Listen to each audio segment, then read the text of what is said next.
ప్రియ బంధమా నా షాలేము రాజా, నిజ స్నేహితుడ నా యేసయ్యా. నా ప్రియ బంధమా నా షాలేము రాజా, నిజ స్నేహితుడ నా యేసయ్యా.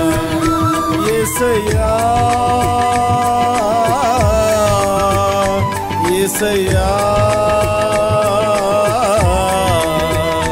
యేసయ్యా యేసయ్యా యేసయ్యా యేసయ్యా. ప్రియ బంధమా నా షాలేము రాజా, నిజ స్నేహితుడ నా యేసయ్యా.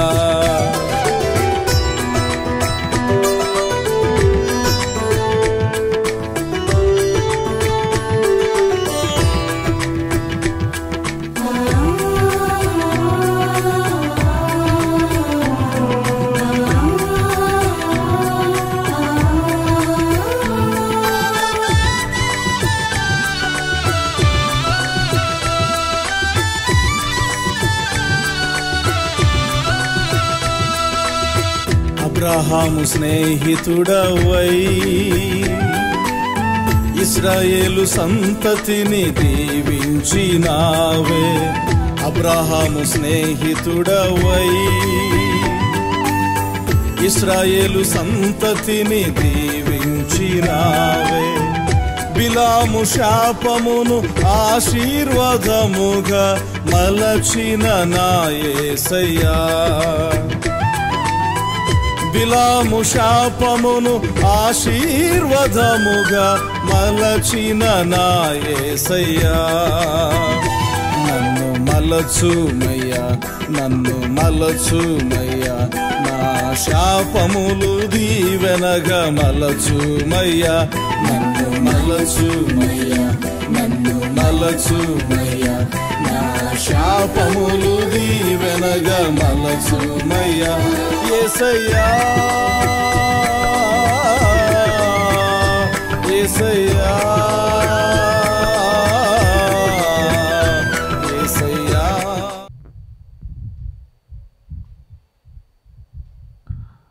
గతించిన కాలమంతా ప్రభు కాపాడినందుకు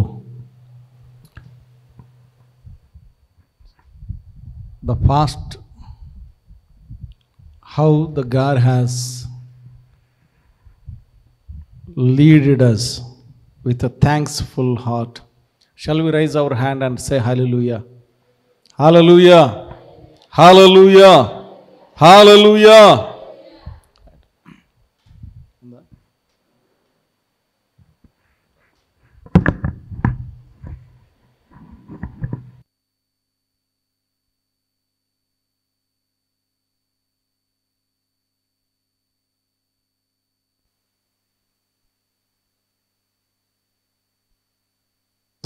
హల్లెలూయా. దేవుని పరిశుద్ధ నామానికి మహిమ కలుగును గాక. హల్లెలూయా. యేసుక్రీస్తు ప్రభువారి జనన దినాల్లో ఉన్నాం.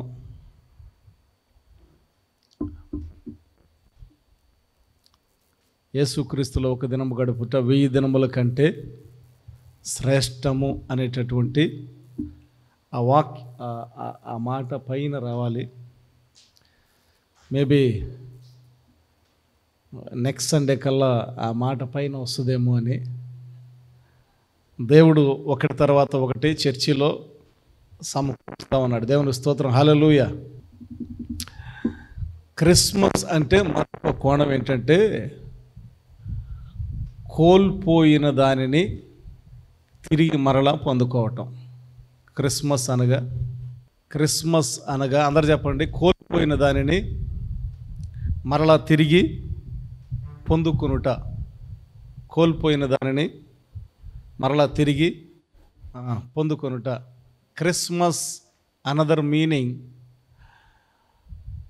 we are going to receive which we lost. We are going to receive which we loss, దేనినైతే మనం కోల్పోయామో దానిని మరలా తిరిగి పొందుకోవటం. సో ఇంగ్లాండ్లో చర్చిలోకి పాస్టర్ గారు కొత్తగా వచ్చారంట, అపాయింట్ అయ్యారంట. పాస్టర్ గారు క్రొత్తగా చర్చిలో అపాయింట్ అయ్యారు. అలాగున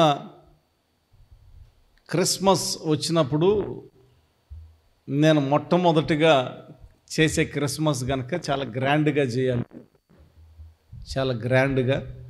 చేయాలని ఉన్నటువంటి యవనస్తులందరినీ మంచిగా రేజ్ చేసి ఈసారి క్రిస్మస్ చాలా గ్రాండ్గా చేయాలి అనేటటువంటి ఉద్దేశంతో మొత్తానికి హడావుడి చేస్తూ ఉన్నాడు యవనస్తులందరినీ. ఆ సందర్భంలో క్రిస్మస్ ఇంకా 5 రోజులు ఉండి అనగా 3 రోజులు భయంకరమైన భారీ వర్షాలు కురిసినాయి. లోన ఇల్లు డెకరేట్ చేసింది అంతా మంచిగానే ఉంది, కానీ వెనకమాల గోడ, ఆ భారీ వానలకి వెనకమాల గోడ కూలిపోయింది. వెనకమాల గోడ వరకే కొంచెం ఇదయ్యేసరికి చర్చి మొత్తం అప్సెట్ అయిపోయింది. ఏం చేయాలి, ఏదో మంచిగా డెకరేషన్ చేద్దాం అనుకుంటే గోడ కూలిపోయింది, ఏదైనా ఒకటి మంచిగా చేద్దాం అనుకున్నాను, నేను వచ్చిన సరే ఇట్లా క్రిస్మస్ జరగటం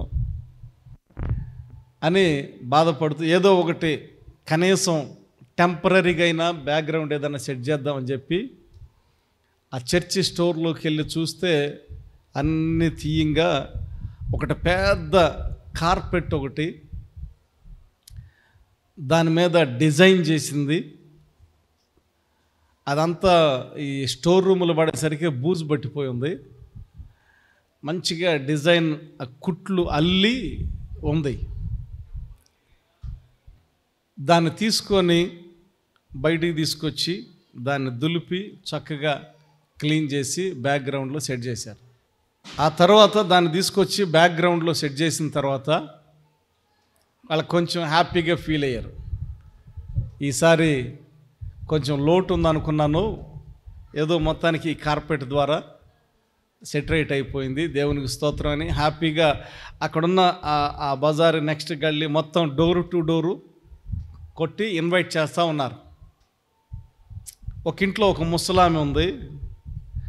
అమ్మా అని డోర్ కొట్టిన తర్వాత ఆ బయటకు వచ్చింది. అమ్మ ఈసారి క్రిస్మస్ చాలా గ్రాండ్గా చేస్తున్నాం, మీరు ఖచ్చితంగా రావాలి అని అంటే, నేను 10 సంవత్సరాలు అయింది చర్చికి వచ్చి. ఎన్ని సంవత్సరాలు? 10 సంవత్సరాలు అయింది నేను చర్చికి రావట్లా. కారణం ఏంటంటే ఈ జర్మనీ యుద్ధంలో, హిట్లర్ యుద్ధంలో మా ఆయన చనిపోయాడు. ఏమయ్యాడు? మా ఆయన చనిపోయాడు. నాకు దేవుడు ఏం చేశాడు, నా కుటుంబం మా ఆయన చనిపోవటం మొత్తం చల్లాచెదరైపోయింది. నా ఇల్లు కూడా అమ్మేసుకున్నాను, ఇప్పుడేదో రెంట్కుంటా ఉన్నా. సో దేవుడు నాకేమి ఇచ్చాడు, నాకేమి ఇవ్వాల. నేను రాను అని అంటే, అమ్మ ఒకసారి రండి, అందరం కలిసి సంతోషంగా చేసుకుంటున్నాం అని ఆ యవనస్తుడు, ఆ సేవకుడైనటువంటి యవనస్తుడు పిలిచి వెళ్ళిపోయాడు. ఇంతగా బ్రతిమలాడాడు కదా. అమ్మ ఏమని పిలిచాడు? అమ్మ రండి అని పిలిచాడు కదా, సర్లే వెళ్ళొద్దాం అని ఆమె అటెండ్ అయింది ఆ ప్రార్థనకి. అది ఫస్ట్ ఆరాధన, ఫస్ట్ సర్వీస్. అది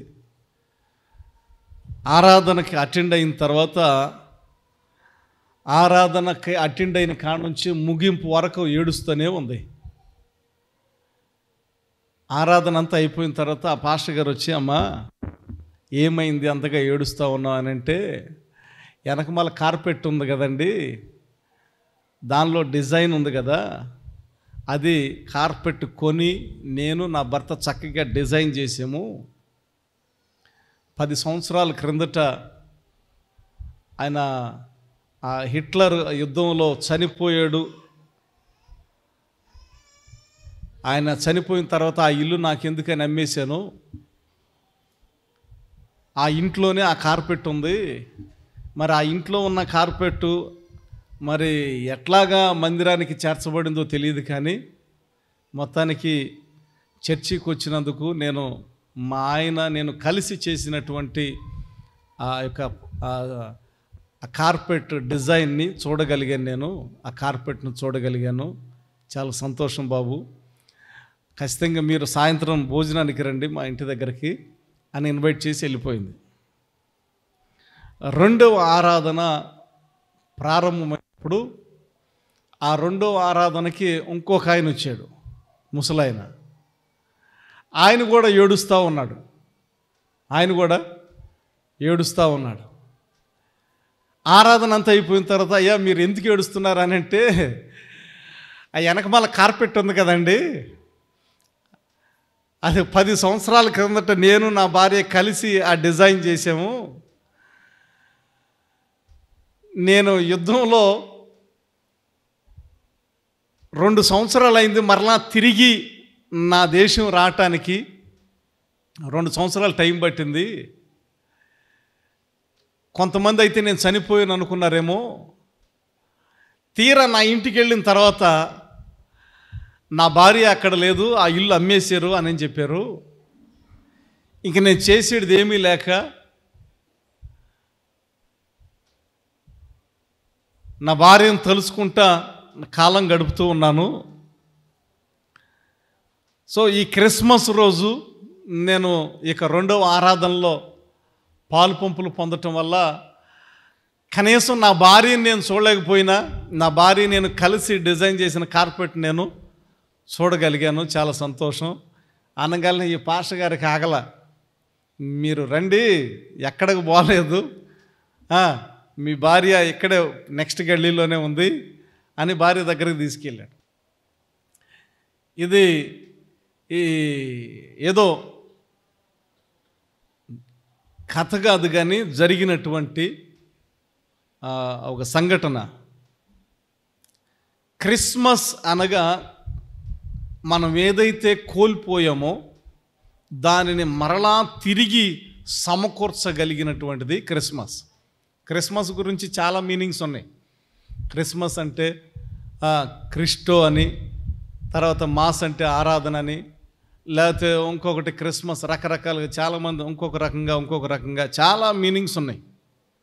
ఇంకా క్రిస్మస్ అంటే మొత్తం దానిలో ఇంకా చాలా ఉన్నాయి.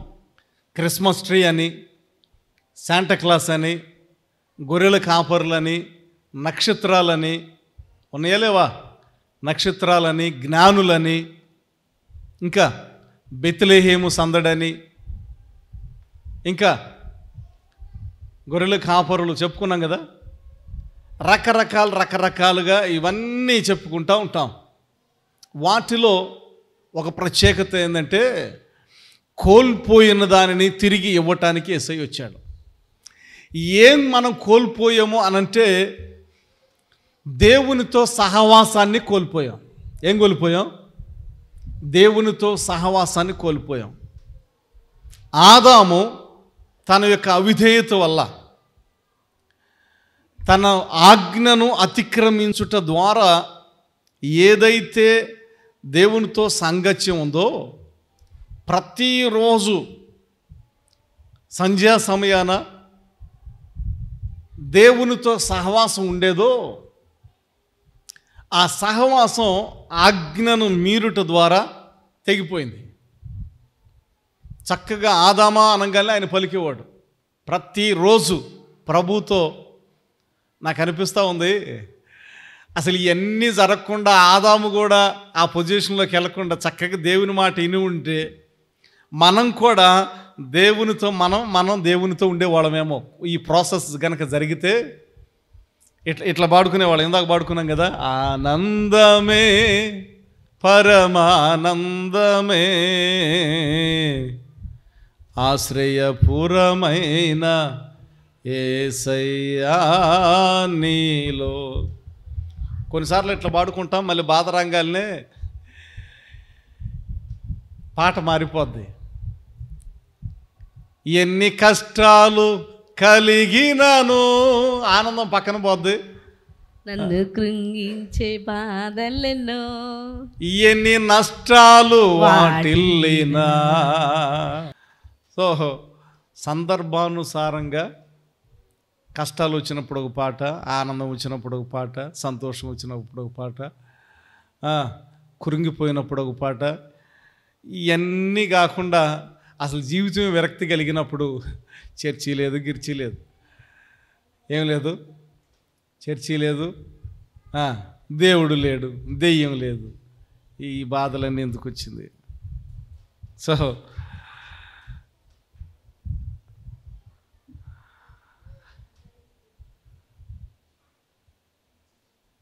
చాలామంది మూర్ఖంగా అలాగే ఉన్నారా, దేవుడు లేదు, దెయ్యం లేదని. కానీ నేను వ్యక్తిగతంగా యేసయ్యని ఎక్స్పీరియన్స్ చేసినటువంటి అనుభవం ఏంటంటే,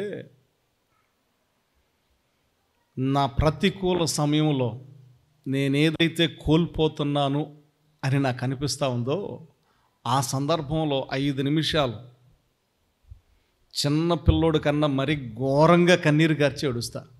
యేసయ్య ఒక్కసారి నన్ను కనికరించు ప్రభువా, చిన్నపిల్లోడు కంటే మరీ ఘోరంగా. 5 నిమిషాలు, ఎక్కువ గంటలు నేను ప్రార్థనలో గడుపుతానని చెప్పట్లేదు, కానీ నా అనుభవం ఒక 5 నిమిషాలు. ఆ తర్వాత ప్రార్థన ఆరాధన కంటిన్యూ చేసుకుంటా. కానీ గొక్క తిరగకుండా కన్నీరు దారలుగా కారుతూనే ఉంటుంది. అలాగున ప్రభు మీద ఒక్క 5 నిమిషాలు ఆధారపడి, నీవే నాకు దిక్కు ప్రభువా, కనికరించు ప్రభువా, నీ కన్నీరు కార్చి, ఇక ఎంతసేపు కన్నీరు కారుస్తాం అని అంటే 5-10 నిమిషాల కన్నా ఎక్కువ కార్చలేం. ఎవరన్నా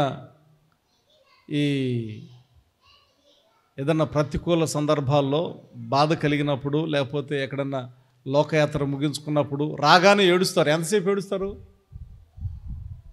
ఏడుస్తారు? మహా అయితే 5-10 నిమిషాలు. కొంతమందికి తర్వాత స్వరం ఉండదు, ఏడ్చి స్వరం అయిపోతుంది. 5 నిమిషాలు కన్నీరు గారుస్తా. నేనేదైతే కోల్పోతున్నాను అని కన్నీరు కారుస్తానో, దేవుడు మరల దానిలో నిలబెట్టి నడిపిస్తూ ఉన్నాడు. ఇప్పటి వరకు నేను అనుభవించినటువంటి అనుభవాలు, నాకు చేత కాలేదు, ఇక నేను ఓడిపోతానేమో అనిపించినప్పుడు నేను చేసేటటువంటి ప్రక్రియ అది. యేసయ్య అని చిన్నపిల్లలన్నా ఒకసారి ఆపమంటే ఆపుతారేమో, కానీ 5 నిమిషాలు కంటిన్యూగా ఏడుస్తూనే ఉంటా.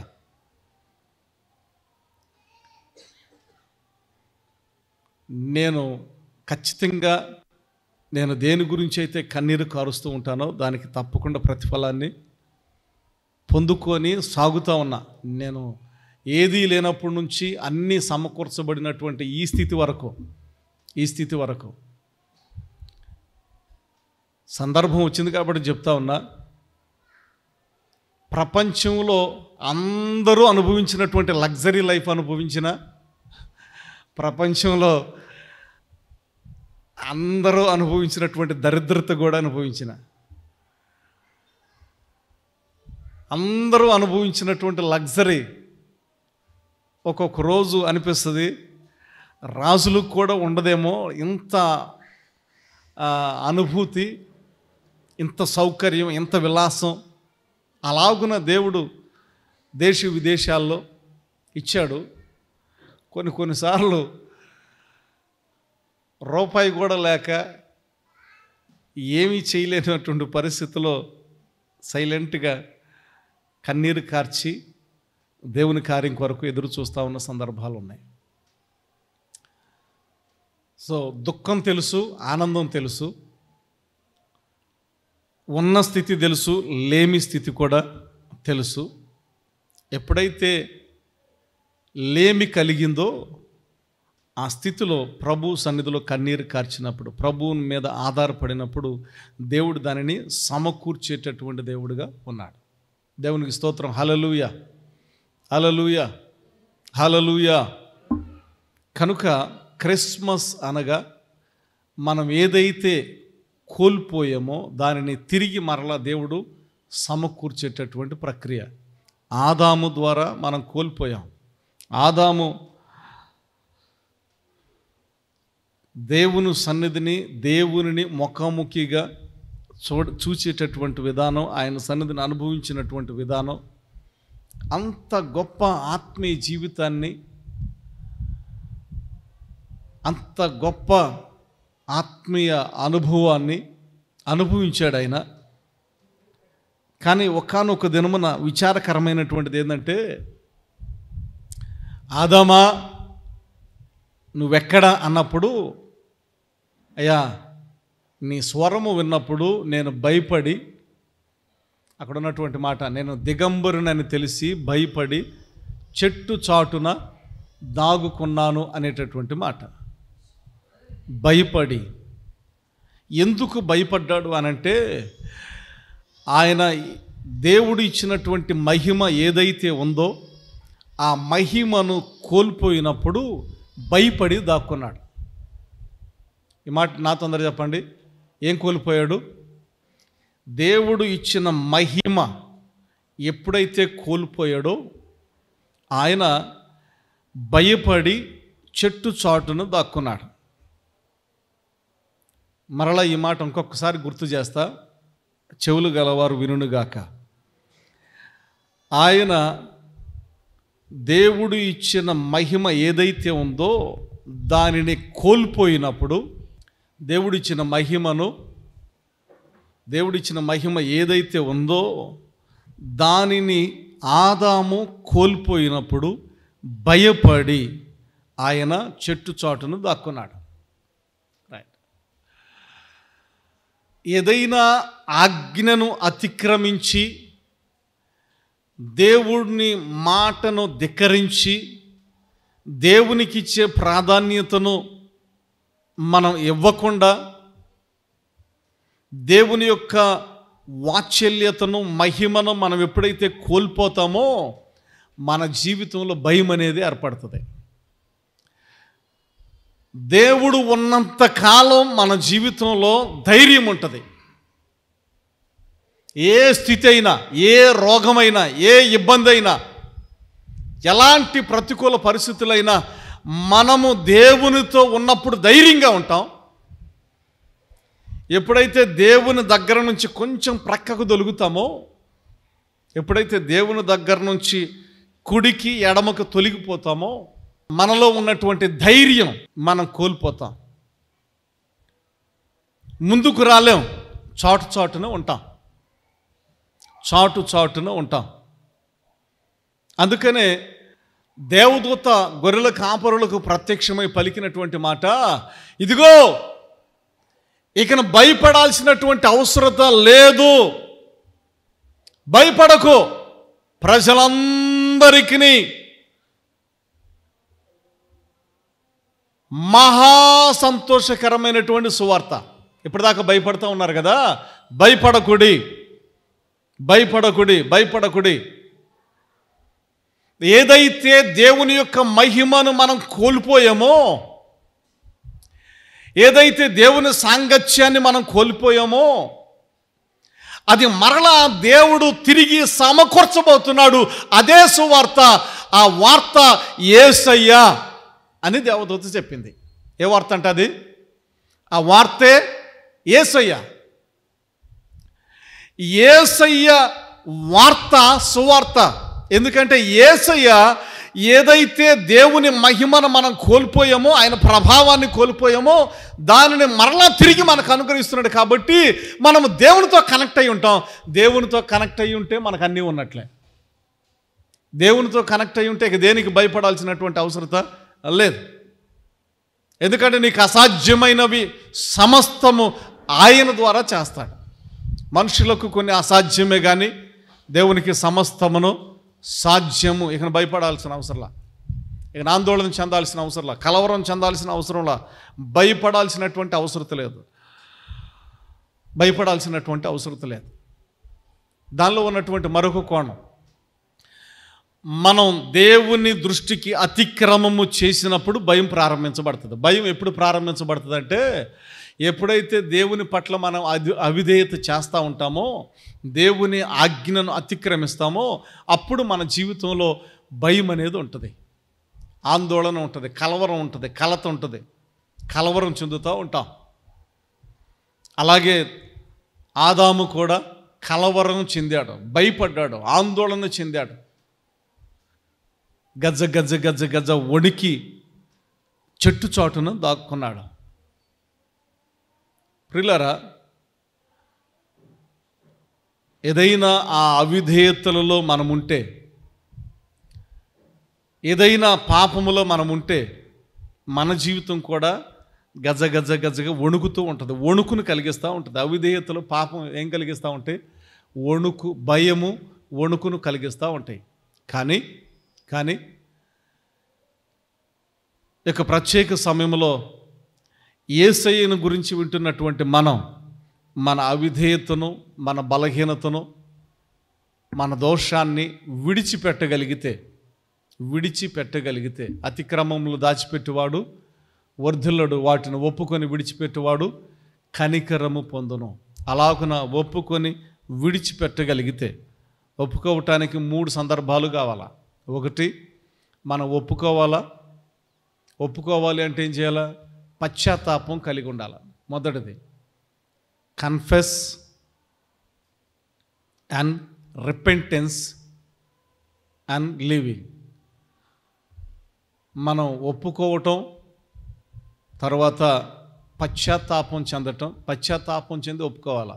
ఏదో మామూలుగా ఒప్పుకుంటున్నానంటే కాదు, దానిలో పశ్చాత్తాపం కలిగితే దానివల్ల ఎదుటోడు ఎంత హర్ట్ అయ్యాడు, దానివల్ల ఎంత డ్యామేజ్ జరిగింది మొత్తం మనకు అర్థమవుతూ ఉంటుంది. పశ్చాత్తాపం, దానినే నార్మల్ భాషలో పరివర్తన అంటారు. ఏమంటారు? పరివర్తన చెందాలంటే పశ్చాత్తాపం చెందాలి. పాపాలు ఒప్పుకోవాలంటే పశ్చాత్తాపం చెందాలి. పశ్చాత్తాపం కలిగి వాటిని ఒప్పుకొని విడిచిపెట్టినప్పుడు నీలో ఉన్న భయం దూరం అయిపోద్ది, నీలో ఉన్నటువంటి ఆందోళన దూరం అయిపోద్ది, నీలో ఉన్నటువంటి గిల్టీ ఫీలింగ్, లోన నిన్ను కృంగదీసేటటువంటి స్థితి దూరం అయిపోద్ది. ఆజ్ఞను అతిక్రమించినప్పుడు, అవిధేయతలు మనలో ఉన్నప్పుడు ఆ జీవితం వేరు. కానీ వాటిని పశ్చాత్తాపంతో వాటిని ఒప్పుకొని విడిచిపెట్టినప్పుడు భయము నుంచి, ఆందోళన నుంచి, కృంగుదల నుంచి, వీటన్నిటి నుంచి మనం విడిపించబడతాం, విమోచించబడతాం. ఆ తర్వాత మనం ఏదైతే కోల్పోయామో ఆ ఆనందాన్ని, ఆ సంతోషాన్ని దేవుడు మనకి తిరిగి అనుగ్రహిస్తాడు.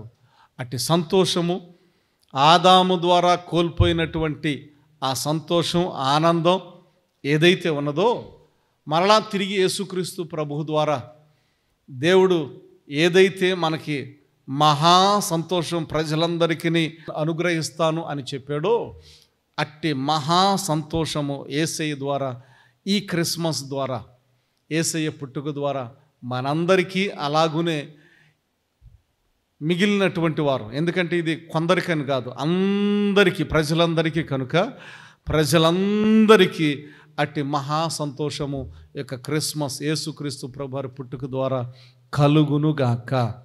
ప్రార్థన చేసుకుందాం. మహోన్నతుడు, ప్రేమ కనికరము కలిగిన మా తండ్రి, దేవా మీ కొందనాలు, స్తోత్రములు నాయన. దేవా, ప్రత్యేకించి ఇక ప్రత్యేక సమయంలో ఆదాము ద్వారా మేమేదైతే కోల్పోయామో, మొదటి ఆదాము ద్వారా కోల్పోయినటువంటిది రెండవ ఆదాము ద్వారా మీరు మాకు సమకూర్చటానికి 2024 సంవత్సరాల క్రిందట యేసయ్యగా నైనా ఒక రక్షకుడుగా, రెండవ ఆదాముగా మా మధ్యలోకి కన్యక గర్భాన పరిశుద్ధుడిగా జన్మించిన విధానాన్ని బట్టి వందనాలు, స్తోత్రాలు చెల్లించుకుంటున్నా.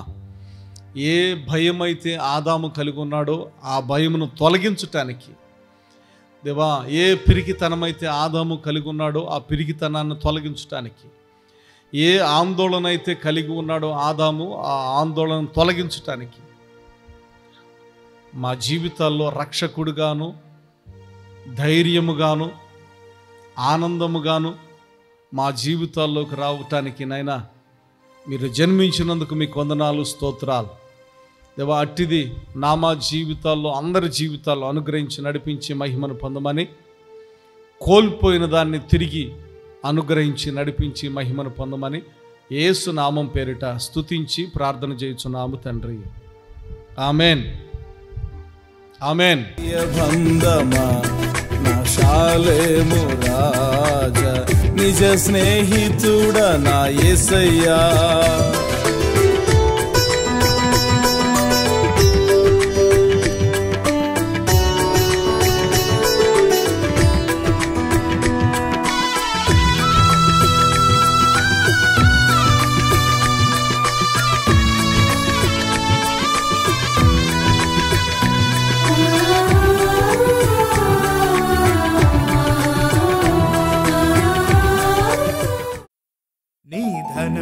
నీ ఘనము ప్రభు యేసుదే, నీ దశమా భాగము నీయ వెనుదీతువా. నీ ఘనము ప్రభు యేసుదే, నీ దశమా భాగము నీయ వెనుదీతువా.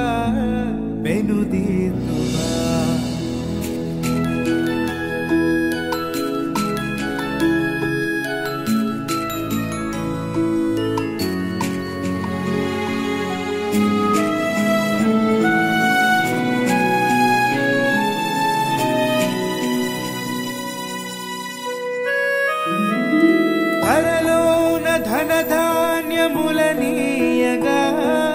కరుణించి కాపాడి రక్షింపగా, పరలోకనాథుండు నీకీయగా, మరి యేసు కొరకీయ వెనుదీతువా. నీ ఘనము ప్రభు యేసుదే, నీ దశమా భాగము నీయ వెనుదీతువా.